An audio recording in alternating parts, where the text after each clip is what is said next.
Olá, muito boa noite para você. Está começando mais um Jornal do Acta e como você já está acostumado, hoje é sexta-feira, então é edição especial. E hoje a gente tem o Acta Tech com o professor Francisco Abud falando a respeito de uma pesquisa inédita sobre a conectividade à internet nos domicílios aqui no Brasil, e os dados são surpreendentes, apesar de trazerem coisas que a gente meio que já imaginava, mas agora com a pesquisa na mão a gente vê que a realidade é bem complicada aqui no nosso país. Tem também Alan Jones com informações da política local, o Alberto Lima com um resumo das notícias da manhã no Compacta, agenda cultural e muito mais. Você não sai daí, a gente faz agora um intervalo rapidinho e volta já.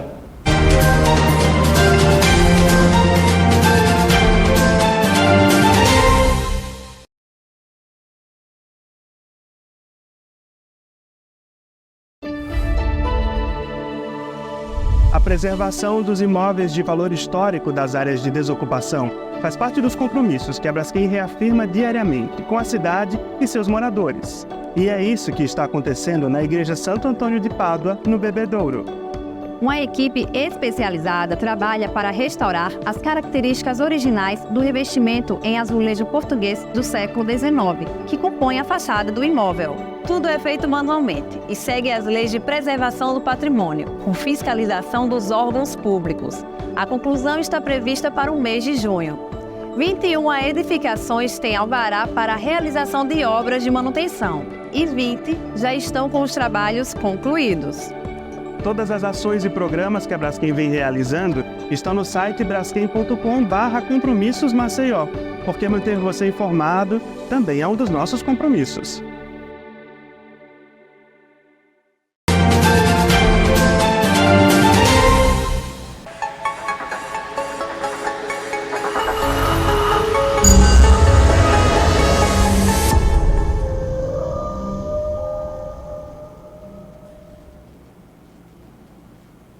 Muito bem, agora começando mais um Acta Tech, e aqui comigo no estúdio o professor Francisco Abud. Professor, boa noite, seja muito bem-vindo. Boa noite, tá? Obrigado por esse convite novamente, tá? E é sempre bom falar, estar aqui e falar sobre o que a população precisa saber, que é a conectividade com a internet, que é o que a gente vai falar hoje. Muito bem, inclusive, já que o senhor introduziu o assunto, essa foi uma pesquisa realizada pelo .br, a TIC.br, né? Uhum. Que é de onde sai o domínio.br, enfim. Ali é meio que onde começa a internet aqui nesse país. Que fez um levantamento a respeito da conectividade, da conexão à internet nos domicílios aqui do Brasil, que é uma coisa importante para todo mundo saber, principalmente quem trabalha com, a gente é importantíssimo saber quantas pessoas têm acesso à internet, já que a gente é uma empresa de internet, mas também para os governos, para as empresas, enfim, é importante ter esse raio-x da população conectada à rede mundial de computadores, professor. E o que essa pesquisa traz para a gente a respeito desse acesso das pessoas à internet? As pessoas estão tendo acesso, muitas pessoas estão tendo acesso, teve um aumento da última pesquisa para essa, como é que está essa questão da conectividade? É muito interessante essa pesquisa porque ela mostra exatamente a distorção, o que o Brasil é, tá? O que o Nordeste representa e principalmente distorções entre classes e renda e até regiões, ou seja, a cidade e a rural. Então, isso é muito importante porque os governos falam em digitização, tá, de serviços, as empresas falam cada vez mais em prestar serviço digital, olha os bancos, tá? Então, como estão essas pessoas? Como é o acesso? A gente fala em educação EAD. Então, como é que está o aluno no interior fazendo as suas atividades, tá? Não só o EAD, mas, por exemplo, os próprios colégios da rede pública passam atividades no formato digital. Então, como é que está esse acesso? Até para você conseguir alguns serviços básicos do governo, você tem que ter internet, tem que ter conta digital, como por exemplo a gov.br, e precisa de internet. Às vezes você não tem acesso a isso, né? Exatamente. O próprio governo federal quer lançar agora o DREX, tá? Que é o Real Digital. E como é que vai isso, tá? Eu achei muito interessante, mudando um pouco de assunto, mas, por exemplo, o Pix, tá? O Pix tá muito interessante, mas uma amiga minha que tem uma farmácia no interior aqui de Alagoas, ela disse que simplesmente o quê? Que 80% das vendas dela é em dinheiro. Eu fiquei assim... É o Pix físico, né? É o Pix físico, ou seja, então, assim, o digital, ele está muito forte em determinadas partes. Então, professor, e tem uma diferença, uma discrepância que sempre existiu, mas não sei como é que está hoje em dia, o senhor vai contar para a gente agora, entre a conectividade nas capitais e no interior. Que o senhor trouxe esse exemplo, né, do pessoal pagando dinheiro físico para comprar produtos no interior, porque não tem internet, celular, enfim. Mas hoje em dia ainda tem essa diferença grande entre a quantidade de pessoas conectadas nas capitais e a quantidade de pessoas conectadas no interior? Tem sim, tá? Eu vou começar falando, tá? Só retroagir um pouquinho, falando da diferença de conexão de domicílio e a conexão de pessoas, sim, tá? Isso é que tem que deixar muito interessante, porque as pesquisas apontam, tá? Vocês podem ver aí no primeiro gráfico, que 84%, tá, da população dos domicílios brasileiros, eles possuem conexão com a internet. Mas o que é que acontece, Derek? Só uma dúvida, né? Quando a gente fala em domicílio com conexão à internet, a gente está falando de Wi-Fi ou Wi-Fi? Qualquer conexão, qualquer conexão. Esse é que é o problema. Mas vamos pensar que uma casa, por exemplo, de classe baixa, ela tem 10 pessoas e tem lá um celular que tem conexão com a internet, tá? Então foi considerado como sim, como um domicílio que tem conectividade com a internet. Mas é bem precário. Mas é bem precário, porque só é um e, por exemplo, é um que serve para toda a família. Então, muitas vezes o pai sai para trabalhar, o filho não tem como usar porque não tem acesso para estudar, por exemplo, tá? A gente viu isso muito na pandemia, naquela história da aula remota, né? Que tem internet na casa, mas foi com a minha mãe para o trabalho, com meu pai, eu fiquei sem. Exatamente. Né? Então, existe essa distorção entre domicílio conectado e pessoa conectada, tá? O que se tem que se buscar é indivíduo conectado e não domicílio conectado, tá? Aí quando você parte agora para o rural, como a gente vai ver no slide 2, tá? Você pode observar que já existe uma distorção, porque, por exemplo, 25% da área rural não tem conectividade com a internet. Sim. Tá? 25, não, quase 26, né? 25,9, né? Quarto, né? Aí, ou seja, tá? Isso já é muito alto, tá? E levando em consideração que, volto a dizer, isso são domicílios conectados, tá? E muitas vezes a pessoa está próximo a alguma coisa e tem acesso, por exemplo, próximo a uma escola, próximo a uma prefeitura que deu acesso, Wi-Fi, né? tá? E muitas vezes o que acontece? O investimento que as operadoras fizeram, por exemplo, no 5G, ainda não chegou nas áreas rurais. A gente pode observar que, teoricamente, era para a gente terminar 2025 com todas as BRs interconectadas já com 5G. Você vai andar na BR, você não tem 5G. Pontos cegos, tá? Muitos pontos cegos. Então, isso atrapalha muito. Imagine a área rural lá dentro, onde tem que precisa, tá? Porque existe problemas para aquele aluno ir para a escola, tá? Existe aquela pessoa para acessar um banco, para acessar informações, tá? E fora isso, ainda tem o problema do letramento digital, né? Então, e fora da alfabetização. Hoje, o WhatsApp é considerado o quê? O aplicativo que tem maior nível de inclusão no mundo. Mas por quê? Porque você não precisa saber ler nem escrever. Exato. Você pega o seu telefone, tá? Aperta aqui no microfone, naquela imagenzinha e manda um áudio, né? Então, as pessoas usam o WhatsApp não por letramento digital, mas pela facilidade de se enviar áudio, tá? Exatamente. Então acaba tendo uma participação e envolvimento também na internet, apesar de não saber ler nem escrever, mas consegue acessar e consegue usar. Exatamente. Mas e fora que a internet ainda é muito cara. Nós vamos ver daqui a pouco sobre isso também, Inclusive, tá? já trouxe uma pergunta que eu queria fazer, é com relação à renda, que o senhor citou esse exemplo do pessoal que tem um celular na casa, que serve a todo mundo, às vezes o celular não está disponível, então a pessoa fica sem conexão durante todo o dia, porque tem um parente que está usando, porque precisa disso para trabalhar. A questão da renda ainda é um impeditivo muito grande para muita gente se conectar à internet. Esse ainda é extremamente. Vamos para o próximo slide, tá certo? A gente vai poder ver que as pessoas, nós temos um índice muito grande de pessoas que não têm renda e que ganham até um salário mínimo, tá certo? Que não acessam a internet. Ou seja, quase dos que não acessam, 50% são pessoas que não têm renda. Né? Então, é muito interessante, por exemplo, ou um salário mínimo, né? Então, essas pessoas, tá, que poderiam, por exemplo, ter acesso a uma educação, ter acesso a um curso, por exemplo, para poder ter o letramento, para poder assistir algumas aulas, não consegue fazer isso porque não tem essa renda. né? Então, ou seja, você tem um índice muito alto nas classes mais abastadas, né? Mas muito baixo nas classes que têm menos renda. Exato. Caramba. E é surreal porque a gente está vendo uma ampliação na oferta de internet, uma evolução da qualidade do sinal, mas isso ainda não consegue, aliás, mas a renda do brasileiro não consegue acompanhar essa evolução. Não consegue. Né? Você não tem mais consegue. acesso, mas você tem acesso, mas não tem acesso.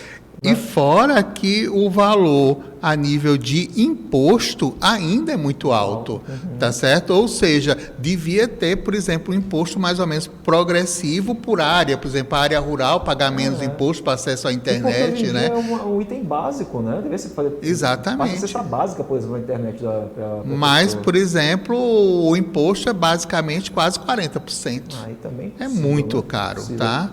Aí, se você for ver, tá certo? A nível para divisão por classe social, que é o próximo slide, tá? Aí você enxerga exatamente que a classe D e E, tá certo? Tem, por exemplo, 33% de pessoas que não acessam a internet, tá? Então, assim, por quê? Porque essas pessoas, para elas, fica muito caro. Ou é comer ou ter internet, né? Tá? E muitas vezes o filho quer ter internet para poder estudar, mas não consegue porque a renda dos pais não deixa. E o pior é que a gente tem casos, por exemplo, de pessoas em classes mais pobres que também não têm acesso na escola, por exemplo, no trabalho também não tem acesso, às vezes tem que recorrer, como teve um menino que, há muito tempo que a gente acompanha essa história dele, não lembro exatamente de que estado, que ele pegava o celular e subia numa árvore, porque só em cima da árvore tinha um sinal para poder estudar. Exatamente, É né? uma situação muito complicada mesmo. Tá? Então, a situação ainda é difícil, porque se aqui na capital nós temos áreas que ainda não pegam o celular, não pega mesmo, é que o sinal está fraco não, gente, é porque não pega, tá certo? Isso na capital, tá? Então, e tem horas que realmente, como pode-se fazer isso? Como é que você tem, tá, uma universalização do acesso à internet, das telecomunicações? Não se tem ainda. E, professor, e a questão da banda larga? Porque a gente, ultimamente a gente tem falado muito de celular, né? Porque a internet é pelo celular e até as gerações atuais, se você colocar o computador na frente de um jovem, ele não vai saber usar nada no computador, mas o celular ele vai saber usar. Como é que está o acesso, então, à banda larga? Porque o celular tem a rede própria, a rede 5G, por exemplo, mas, sei lá, quem tem Wi-Fi em casa, tem a banda larga, enfim, como é que está o acesso à banda larga atualmente, de acordo com essa pesquisa? Bom, a banda larga é um caos. O 5G não existe, né? Ou seja, tá? O que as operadoras estão implantando hoje é uma estrutura de 5G na ponta, aparece o sinalzinho, mas o que é que acontece? A comunicação, a espinha dorsal das operadoras para fazer a internet é 4G ainda. 4G bombado, né? Exatamente. O que é que vai acontecer? Se você for ver, a nossa velocidade média no Brasil a nível de banda larga a nível de 5G é 360K. Ou seja, era para ser 1000. Tá? Com o 5G, né? Mas, ou seja, a nossa velocidade é basicamente 1/3 do que deveria ser. Né? E a gente já paga valor de 5G, inclusive. Já paga Vai valor. destacar isso. E outra coisa, paga mais caro do que vários países que têm o 1000, né? E ainda tem isso, né? Ou seja, nós pagamos uma internet cara por uma velocidade que é 1/3 do que deveria ser. E que, por lei, a operadora não precisa nem entregar toda, né? Exatamente. Olhe bem, aí o problema é que a Anatel, ela, por exemplo, ela flexibiliza muito, né, essas entregas. Por exemplo, ela deu até 2027 a implantação do 5G, ou seja, ainda estamos dentro do prazo de implantação. Tá? Aí, por exemplo, as operadoras informam que eu vou ter um sinal 5G em mais 50 cidades, certo? Aí só que quando você vai ver nessas cidades, a antena está começando a ser construída ainda. Então não tem ainda nem o sinal propriamente dito, né? Então aí tem um conjunto de fatores ainda que a gente ainda tem uma regulamentação ainda muito fraca e às vezes flexibiliza muito para as operadoras. É surreal, né? A gente está avançando para o 5G, já tem gente falando de 6, 7, 8G por aí, em alguns países. E o básico, que é tipo a banda larga em casa, ainda tem gente que se bate porque é caro, porque não tem, senão não chega. Tem, como você falou, que tem alguns pontos, por exemplo, que não pega celular. Não pega. Mas tem alguns pontos, alguns prédios, por exemplo, em alguns bairros, inclusive da parte rica da cidade, que se você, dependendo da empresa que você peça fornecimento de internet, não tem. Não tem. Cabo também. Então, assim, é complicadíssimo isso. Porque acessar a internet Wi-Fi em casa, banda larga, realmente é muito complicado. Cabeado ou não, é a mesma dor de cabeça. E só uma curiosidade, tá? Existem umas operadoras chamadas VMVO, que são as operadoras virtuais de telefonia móvel. Sim. É aquelas que não têm estrutura e usam da existente. Tipo a Laricel Tá. ou a da Drogazil, que também tem. Exatamente, tá? Aí, ou seja, então essas aí tem times de futebol que estão lançando, tá? Que vai dividir ainda mais a rede, né? E vai dividir mais ainda a rede. Mas essas operadoras, por exemplo, às vezes o custo, tem uma que está querendo entrar aqui, que é, você vai, compra o cartão, mas ela quer está vendendo o chip inicial por R$120, certo? Mas o que é que ela diz? Bem assim, olha, comigo você não paga mensalidade, você tem que assistir propaganda para ter acesso à internet. Tá? Tem de tudo, tá? Você sabia que o Brasil já tem mais de 140 operadoras dessas virtuais, viu? 140? 140. É o país que tem mais operadoras virtuais no mundo, Que isso? tá? Gente do céu. Eu só conheci umas 3, mas 140. 140. Só times de futebol tem 16, país. já com chips, tá? E naquele esquema, algumas esquemas que o senhor falou, de ver propaganda, de pagar mais caro, mas só porque tem a operadora do ídolo, do meu time, o pessoal paga e o serviço igualzinho. Igualzinho.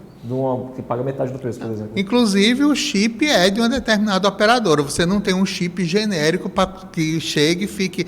se o sinal for bom é claro, se o sinal for bom é TIM, não tem, tá? Ou seja, essas operadoras, eles têm contrato, e quem tem contrato com mais de uma operadora, você tem que escolher qual é a operadora que tem por baixo, entendeu? Ou seja, é uma ou outra. Que bagaceira. E, professor, para a gente poder fechar, como é que está o acesso da população de acordo com essa pesquisa ao computador? A gente sabe que é o celular, né? Tem mais celular que gente em alguns lugares aqui do país, mas e o computador?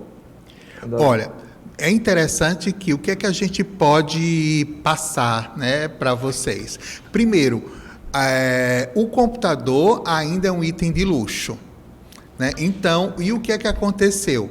Certo? Houve uma época que os tablets aumentaram muito, né? Mas hoje reduz, tá? E a quantidade de acessos em domicílios com computadores, ele caiu, tá? Ou seja, cada vez menos tem domicílios com computadores, tá? Então, hoje, o que é que vai acontecer? O acesso primordial à internet, o acesso principal da internet em vários domicílios ainda é o aparelho celular. Sim. Tá certo? Então, o que gera um problema novamente para a educação. Por quê? Porque tem vários trabalhos que você não consegue fazer completamente no celular. Exatamente. Tá certo? Isso afeta a qualidade do ensino. Então, o que é que vai acontecer? Hoje, o que é que nós temos? Computadores, tablets, tá? E aparelhos diminuindo nos domicílios, tá? Ou seja, cada vez mais nós temos domicílios com computadores e notebooks também, tá? Mas a quantidade de celulares aumentando. Hoje nós já temos mais de 2 celulares, mais de um celular por pessoa, por habitante no Brasil, né? Então, mas o que é que volta a frisar? O celular hoje é o maior foco de acesso à internet. Que é bem mais barato, inclusive, dependendo do celular que você pega, nesse celular de entrada, você consegue comprar, sei lá, pelo valor de 3 computadores, você compra. Exatamente. Você compra 3 celulares, por Hoje exemplo. você tem celulares de todos os preços, tá certo? Então, aí você consegue. E hoje, por exemplo, qualquer celular, você tem acesso. Qualquer celular é um smartphone, praticamente, né? Então, ou seja, você consegue comprar até por menos de R$500 para acessar a internet, a não ser que seja de uma propaganda aí, de uma determinada cervejaria que tem o celular boring, né? Básico, Entediante. básico. Não é básico não, viu? É entediante. vou convidar você para uma festa, aí ela convida, vai distribuir os celulares e nesse celular não tem acesso à internet, que é para você não ficar jogando nem acessando a rede. É só para... Aí você não para de se interagir com as pessoas, é para interagir mesmo. Já gostei. E vai ser lançado um aplicativo, viu? Ah, é? É um aplicativo para você bloquear durante alguns minutos o acesso à rede social, jogos, bate-papo e etc. Só vai ter a telefonia mesmo, para você prestar atenção nas conversas nos ambientes sociais. Evolução naquele negócio de você chegar na festa e colocar o celular num pote, né? E só pegar no final. Mas volto a dizer, tá? Ainda é para celulares mais abastados, ou seja, a gente está precisando, tá, de ter, por exemplo, uma política de inclusão e de letramento digital mais presente aqui no Brasil. Com certeza. Professor Abud, muito obrigado pela sua presença aqui mais uma vez no Actatec. E como a gente sempre faz, como é que o pessoal pode te encontrar nas redes sociais para conversar mais, tirar alguma dúvida? Bom, gente, eu estou à minha disposição. Meu Instagram é @FCOABUD, ABUD, tá? E qualquer coisa vocês podem me perguntar lá que a gente está à disposição de vocês, certo? Perfeito, professor. Então até a próxima, viu? Até a próxima e agradeço. Esse foi o Actatec. Roda a vinheta, Léo.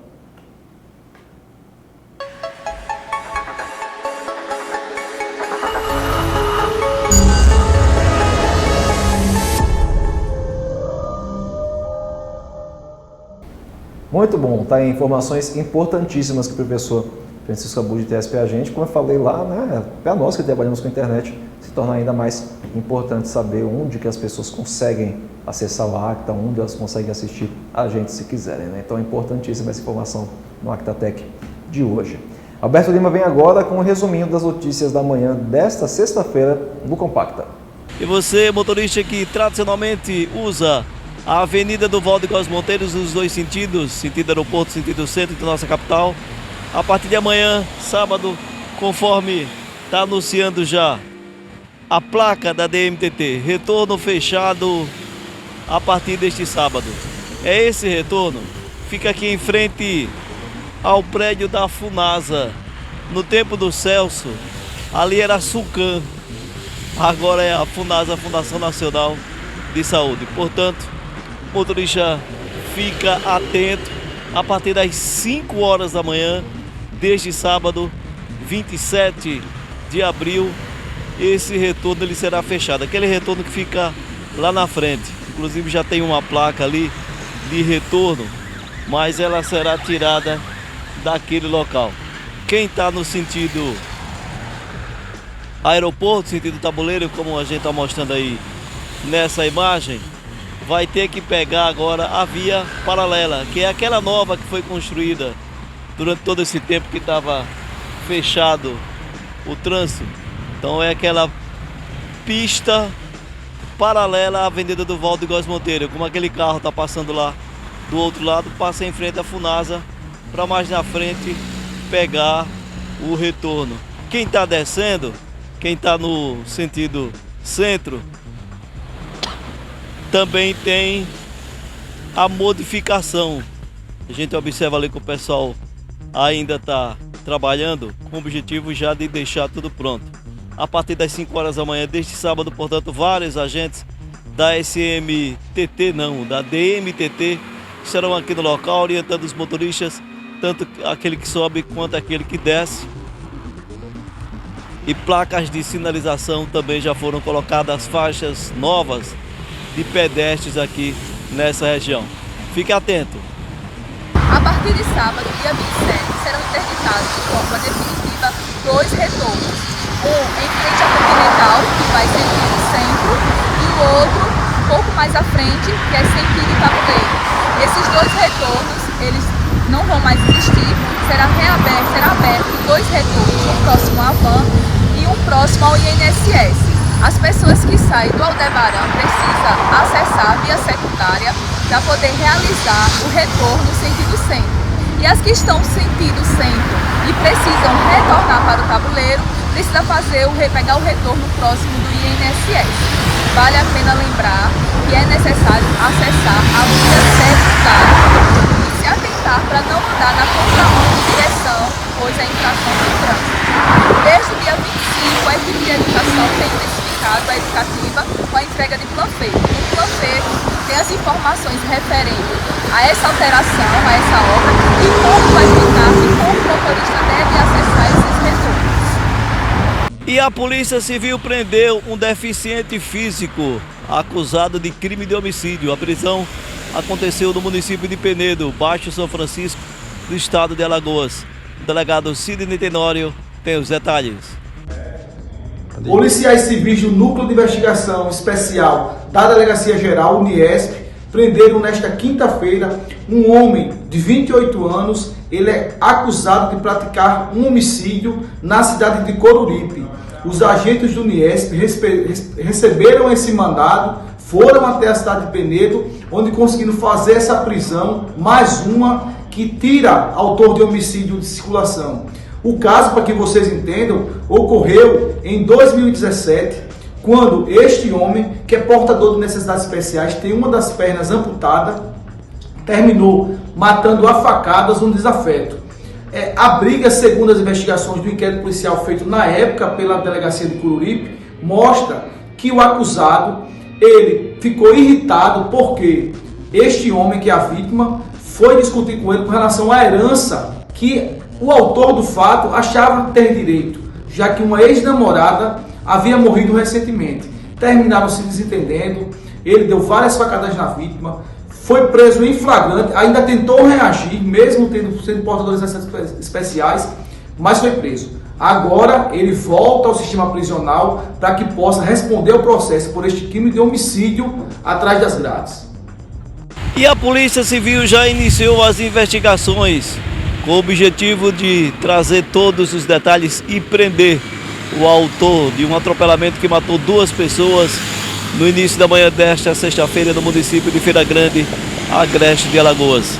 A delegada Maria Fernandes Porto, de Feira Grande, tem os detalhes do início das investigações. Com relação ao acidente ocorrido esta madrugada aqui na cidade de Feira Grande, nós estamos em diligência com várias equipes na rua, com o apoio da Delegacia Regional de Arapiraca, no sentido de localizar as pessoas envolvidas que deram causa a esse acidente. Ainda está de flagrância. Não ocorrendo, iremos tomar todas as providências cabíveis na esfera judicial, inclusive já estamos iniciando. Os verdadeiros envolvidos já foram todos identificados, temos a identificação de todos e iremos dar prosseguimento ao inquérito policial no decorrer das investigações. E uma operação conjunta, polícias civis de Alagoas, Ceará, Minas Gerais, Rio Grande do Sul, contra o crime cibernético. O delegado Sidney Tenório tem detalhes dessa operação. Em mais uma fase da Operação Animes, que é coordenada pelo Ministério da Justiça, policiais da Diretoria de Inteligência, a DIMPOL, da Polícia Civil do Estado de Alagoas, prenderam na tarde desta quinta-feira um homem de 29 anos acusado de praticar o crime de pirataria. Na verdade, esse crime é contra a autoria intelectual. Ele, no momento que os policiais da DIMPOL chegaram na residência, que fica aqui no bairro do Farol, estava com seus computadores conectados a um servidor do Canadá e exibindo para as pessoas que quisessem ter acesso àquele produto pirata de animações. Ele foi trazido aqui para a Delegacia Geral, foi feito o flagrante pelo crime contra a autoria intelectual e ele deve responder esse crime em liberdade, já que pagou fiança. A gente deixa o alerta para que as pessoas não consumam esse tipo de produto. Inicialmente, o Ministério da Justiça foca nas pessoas que pirateiam, mas é claro que você também está consumindo esse produto, você pode estar praticando crime. Então, assim, fique atento, não consuma esse tipo de produto. Quiser realmente acessar esses produtos, existem streamings e a Polícia Civil do Estado de Alagoas está atenta e participando efetivamente de todas as etapas da Operação Animes. Muito bom. Agora você acompanha mais uma edição do Com a Palavra especial dentro do Jornal do Acta. As informações vêm com Alan Jones, que traz todos os bastidores ali da política nesse ano, que é importantíssimo, né, que é ano eleitoral para prefeito, né? Então as cidades estão em polvorosa. Vamos ver o que o Alan Jones traz para a gente hoje. Boa noite, Alan. Boa noite, Derek. Boa noite a todos que acompanham o Jornal do Acta. E a gente traz aqui no espaço, né, da política, abordando aí o quadro do programa com a palavra que a atuação tímida do Procurador-Geral do município de Maceió, advogado João Lobo, na CPI da Braskem, na audiência da última quarta-feira, vai ser alvo, certamente, vai dar pano para manga e muita munição para os pré-candidatos que são opositores, são oposição ao prefeito JHC. Por quê? Porque o procurador, ele não teve muita convicção, não foi muito enfático e não demonstrou firmeza quando foi sabatinado pelos relatores da CPI da Braskem, principalmente o senador Omar Aziz, do PSD lá do Amazonas. O detalhe é que João Lobo ele se mostrou bastante inseguro nos questionamentos feitos por Omar Aziz, principalmente quando foi questionado a respeito do valor investido pela Prefeitura de Maceió na compra do Hospital da Cidade, que é o antigo Hospital do Coração, que fica localizado na Gruta de Lourdes, aqui em Maceió. O procurador disse que o hospital custou cerca de 260 milhões, teria um pouco mais ali de 180 leitos, e que não é verdade. Os valores divulgados oficialmente pela Prefeitura de Maceió levam em consideração que o hospital custou 266 milhões aos cofres públicos municipais e terá 220 leitos quando estiver em pleno funcionamento e vai atender cerca de 20 mil pessoas diariamente. Então, essa falta de convicção do procurador na CPI do Senado vai ser alvo de muita munição, vai ser alvo aí da imagem, do argumento de desconstrução dos pré-candidatos a prefeito de Maceió, principalmente o Rafael Brito, pré-candidato do MDB, que vai ser oposição ao prefeito JHC, ao Ricardo Barbosa, que é pré-candidato a prefeito pelo PT e também vai ser oposição ao prefeito JHC. Agora, um número que chama a atenção, Derek, que a gente vai trazer aqui no Jornal do Acta, é esse valor de 260 milhões, falado pelo procurador João Lobo na CPI da Braskem. Mas uma coisa, e eu trouxe aqui no portal acta.com, no blog que a gente traz, no blog Com a Palavra, é que 260 milhões também foi o valor desviado de verbas públicas da saúde por meio de contratos milionários firmados com o governo do estado do Amazonas, na época gerido pelo hoje senador Omar Aziz. Ele foi governador do estado do Amazonas. O Omar Aziz, que é o presidente da CPI da Braskem, ele tem tido até uma atuação destacada na CPI. Mas nem parece o Omar Aziz que foi investigado por desvio de recursos na área de saúde quando foi governador do estado do Ceará. E foi o valor de 260 milhões desviados, de acordo com investigações do Ministério Público Federal, da Polícia Federal, o valor desviado nesses contratos, na época que Omar Aziz era governador do Amazonas. E 260 milhões também foi o valor informado pelo Procurador-Geral do município de Maceió durante a CPI da Braskem lá no Senado na última quarta-feira. Enfim, apenas coincidências desse campo político, desse cenário que a gente traz, que é mais um certamente que vai agitar os bastidores da política aqui em Maceió. Lembrando, Derek, que na próxima terça-feira teremos mais uma edição do programa Com a Palavra, entrevistando o secretário de Estado da Segurança Pública, o Flávio Saraiva, falando sobre os índices de redução da violência do estado de Alagoas, como é que o estado tem atuado para combater o crime organizado, enfim, vários assuntos importantes. A gente conversou com o Flávio Saraiva na próxima terça-feira do programa Com a Palavra. Na segunda-feira a gente volta com mais destaques do meio político aqui no Jornal do Acta. Boa noite, ótimo final de semana para você. Valeu, Alan. O Jornal do Acta faz agora um rápido intervalo e volta já já com dicas para o seu fim de semana e muito mais. Não sai daí.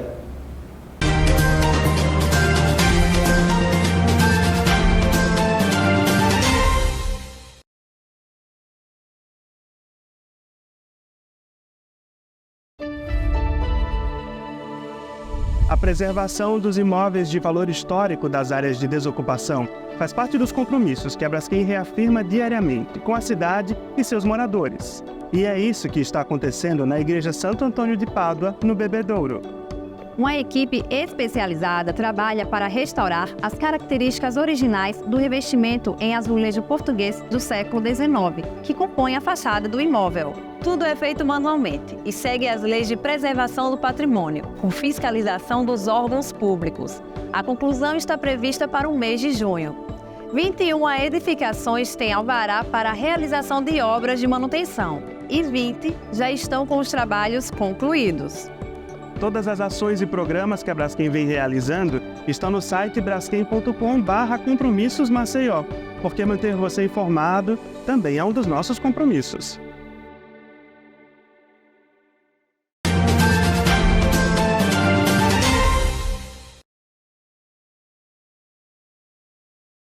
Volta com o Jornal do Acta e chegou aquele momento que todo mundo gosta de saber o que tem para fazer nesse fim de semana aqui em Maceió. E quem tem essas dicas para a gente é a Poliana Lima no Acta Mais Cultura. Roda aí, Léo. Olá, hoje é sexta-feira e a agenda cultural do Acta já está no ar.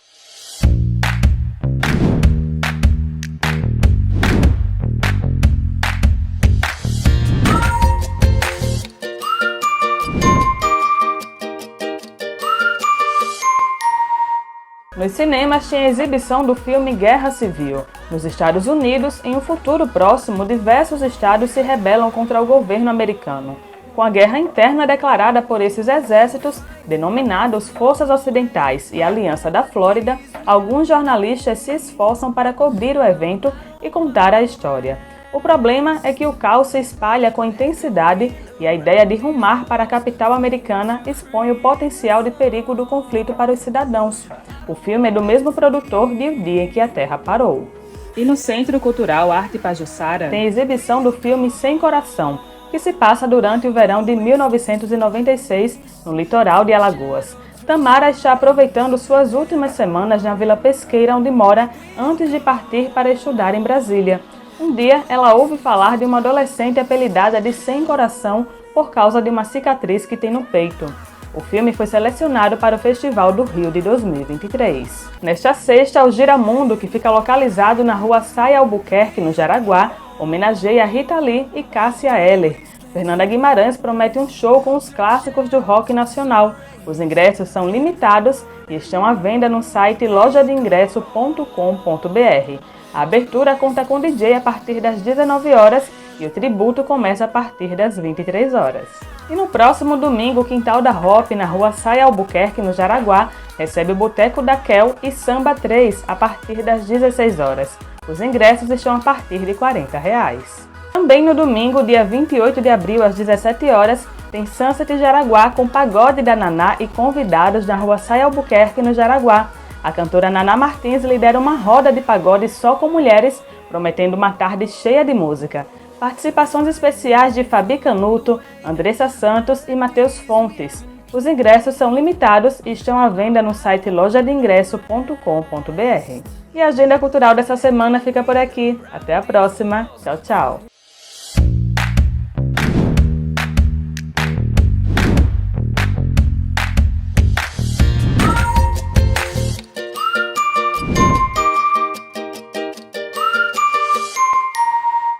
Olha aí, dicas muito boas, hein?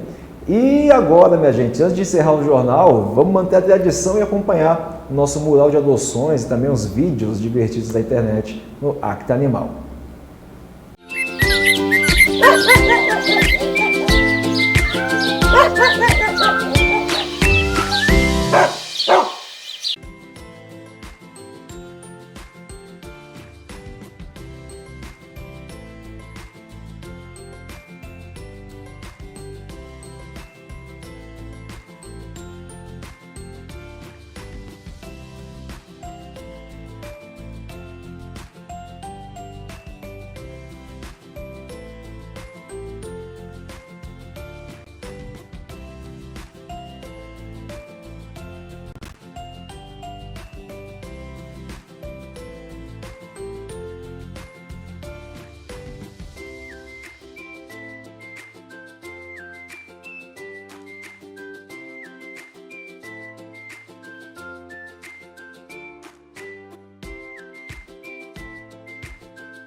Eu tenho esse cachorrinho porque ele é muito parecido comigo.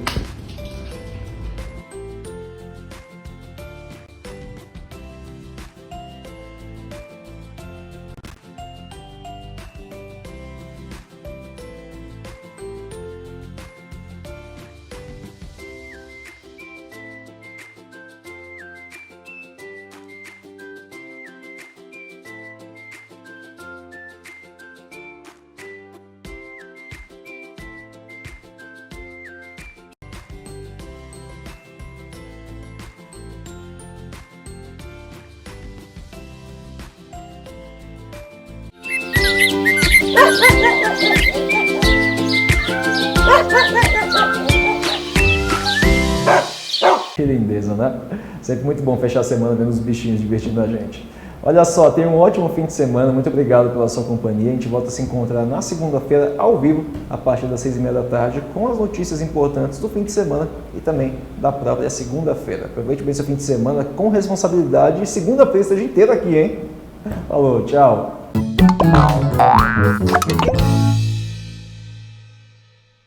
Convidando a você para neste sábado, a partir das 11 horas da manhã, aqui nas redes sociais do Acta, acompanhar comigo no Papo Cabeça, nessa edição especial, uma conversa com Basílio Cristópolis, pré-candidato a vereador pelo Partido dos Trabalhadores, vai trazer as suas ideias, projetos, de que forma pretende mudar esse quadro da política aqui em Maceió. Eu espero você. Até lá.